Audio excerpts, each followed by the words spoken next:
So welcome to the Andrew Izzy's Newcastle channel. Thought I'd do a video looking at the players whose contracts are up this summer and who I would keep and who I would let go. Obviously all of these are, disclaimer, I don't think Steve Bruce will get the best out of these players, but if I was the manager, would I keep them or would I let them go? So starting off with the defenders. So we've got actually three centre-backs whose contracts are up So we'll start with Federico Fernandez. So Federico Fernandez obviously has been here since 2018, joined for the last season of Rafa's reign, was a £6 million signing from Swansea at the time, has played consistently, especially with us playing three at the back. I think he's been quite a solid, reliable player. For me, when we signed him, I was quite worried about his lack of pace, but I don't feel it's been exposed, maybe because we were playing three at the back.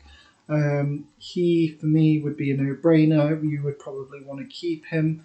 I can see Steve Bruce keeping him or the club keeping him because he has leadership qualities, he's been solid, and I don't think he would, if we're honest, there's probably not that many clubs where he could go, who would want him, who would be a step up for him. Probably Newcastle's the best club he could play for, so I can't see him leaving. So I think that one is definitely a thumbs up, and he will definitely be staying. Moving on to the next centre-back we have is Kieran Clark. Kieran Clark's had a bit of a revival this season. Was kind of very out of favour in the last couple of years. Also under Rafa didn't always play. Again, the three at the back has benefited Kieran Clark. I think you would have probably expected him to have left, but he's someone who has played really, really well done. I mean, I remember when we signed him obviously the season we were in the Championship, and I had thought he had a terrible season for Aston Villa the year before, when Aston Villa were relegated. Definitely was one of the players that struggled. I was really surprised we went in for him, but he was excellent in the Championship, and I think he's been solid. He also pops up with the odd goal, and he makes sense for us to buy him. For me, it's been rumoured that this contract is going to be settled and will be sealed very quickly. I think, again, he's unlikely to play for a bigger club than Newcastle. He's kind of at his peak with us, so I would definitely say he's someone who will be staying and will sign a new deal, and I think Steve Bruce really likes him, so I cannot see him going anywhere.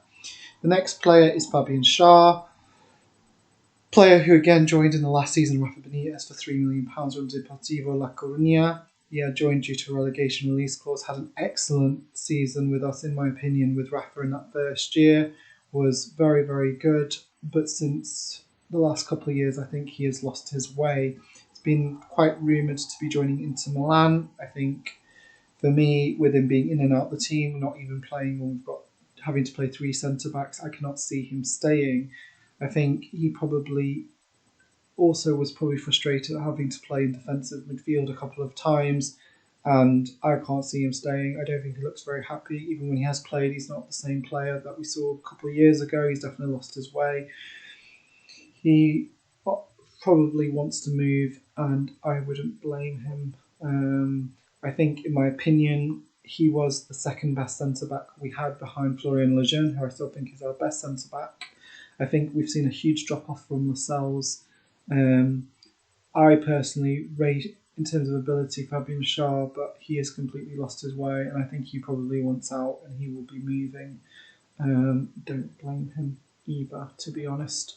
So I think he's someone who won't have his contract renewed and will be on his way out. Next player is DeAndre Yedlin, American right wing-back player who, when he first joined that season in the Championship, he always used to play in front of my bit at St James's Park. I thought he was excellent. His pace is something else, and he looked like a great signing. He struggled with the step up to the Premier League, and I think he's really struggled at times at right wing back. He gets exposed quite a bit. His defensive qualities, and I feel actually his attacking qualities have really, really dwindled. He doesn't get forward as much. Maybe it's because of the system, maybe because he's so worried about how deep we are and he's unable to get forward. He's a player I feel we have kind of not ruined, but we haven't really got the best out of. I thought he had so much potential when he originally joined. He's been linked with moves to Turkey and back to the MLS. He initially started his career with Seattle Sounders before he moved to Spurs and then had that loan spell with Sunderland. I personally think if you look at the right backs we have at the club, he's probably, if you look at Manquillo, Kraft, and Yedlin, I would still rate Yedlin as second. I definitely think he's better than Kraft. Probably very close to Manquillo, but I can't see Steve Bruce keeping him, and I can't see Yedlin staying. I think Yedlin's probably been frustrated about being in and out. He's had a lot of injuries as well. He probably wants a fresh challenge. I think he'll probably be on his way out. Next player is the very expensive player, Jacob Murphy, who we obviously signed at the time. He was a big signing at the time with 12 million. I think he has been a huge flop. I think he has played more this season, but I don't think he's done well. I think he's living off that goal against Wolves and a couple of good crosses. Don't have the confidence. He's 25 now. Don't feel he's improved at all. Feel he's gone backwards. Feel his loan spells. Whilst he did all right at Sheffield Wednesday and West Brom when he went on loan, I don't think he did anything special. He wasn't, for instance, the best player in the Championship. He didn't show that he should be in the Newcastle starting 11. I don't think he goes past anyone, and I think his crossing is very inconsistent. If you're asking me, should we keep him? Yes, I wouldn't say no. I don't think he can play wing back. I think that's something Steve Bruce needs to get out of his system, that he's a wing back.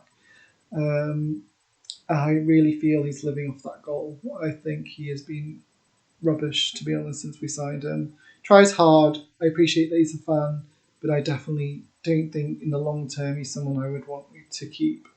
I always felt his brother was much better when I watched Josh Murphy play for Cardiff City. And I think for Jacob, he probably needs a fresh start because he's just not really achieved what we were hoping for. I probably can see Steve Bruce giving him a new deal though. I think he probably feels he can rely on him, but for me, he's a Championship player. If you ask me, like if you had a choice between keeping Richie or Murphy, I would definitely say Richie because Richie has set pieces, and even though he's lost his pace, I still feel I trust Richie more. But I can see Steve Bruce keeping Jacob Murphy, unfortunately. He is someone who I think at the time when Rafa signed him, he wasn't keen on him. And I think it's shown that he's not really what we were looking for. But Steve Bruce will give him a new contract, unfortunately, and he will be around. So maybe he'll kick on. Who knows? Some players develop later. Maybe he'll have a year or two good, but I can't see it. I find it amazing at times that he plays ahead of Almiron or Saint Maxim because for me there's no competition. Even though Almiron is limited, Saint Maxim can be lazy sometimes. I would never ever pick Jacob Murphy ahead of either of them. Now on to our strikers. Dwight Gale, his contract is up, and I think he will be going. I think he's probably been frustrated by his lack of opportunities, the fact that Joe Linton seems to always get in ahead of him, the fact that Steve Bruce never has played Wilson with Gale, that Steve Bruce says strange things in the press where he goes, I've tried to sign him at every club I've been at, but then when he's had him, he's never played him. I feel he would score much more. We would get much more output. I do not think Joe Linton offers anything that Gale does not offer. I much prefer Dwight Gale. I think he will get lots and lots of offers. He's probably at an age where he's looking at, I probably deserve my last contract. So if he runs his contract down, he'll get a bigger signing on fee. Excellent player. Wasn't the same. He had a hamstring injury, which at the end of our Championship year, and I don't think he was the same. But for me, he is someone who we could have got more out of and maybe should have treated better. This is Rafa, not just Steve Bruce. But I can understand some concerns about his limitations and the fact that does he offer anything outside the box? Probably doesn't. But for me, he scores goals if you give him chances. Maybe not. I'm not saying he would score 20 Premier League goals, but maybe he would get between 10 and 12. And I think Wilson would have liked to have played with him a bit more rather than playing with Joe Linton. But I can see him going. He's been linked with Palace and Fulham, and I think he will go. I think it's a big business mistake. So rumours were about a year or so ago that Fulham were willing to pay £15 million for him. So if you're letting a player go on a free, he could have had £15 million for a year before. It's just stupid, really dumb business sense. It's something Arsenal would do, and for me, it's just really bad business sense for us to let him go. Next is so personally, I think he will leave. I would give him a new deal and I would play him more, but that's not going to happen under Steve Bruce. So yeah, I would keep him, but I think he will go. And then last but not least, Andy Carroll. For me, he shouldn't have had a contract given to him in the summer. He is not the same player since he came back. Watching him, he's not as dominant in the air. He still jumps high, still wins a lot of headers as someone with that height would do. But for me, his mobility is not the same. His link-up play has definitely dwindled, no doubt. For me, before he left to go to Liverpool, I used to think he had great link-up play and technically on the floor was very good for someone his height, could shoot from outside the box. He has lost that. He is also not as dominant in the air and doesn't link the play as well. Yep, he scored against Leicester, but it's been a whole season. His injury-prone record and what he offers is just not for me. I do not think he's not someone I would keep. I suspect Steve Bruce will keep him, I'll be honest. I think Steve Bruce likes that long ball plan B, which I don't agree with. I don't think that's the answer to our problems. I would let Andy Carroll go.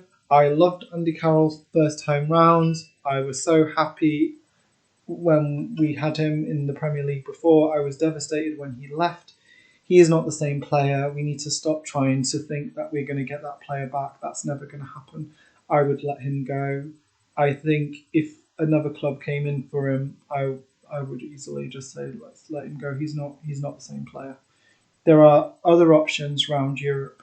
If we did proper scouting, we could get someone who is better than what Andy Carroll provides and also is less injury prone.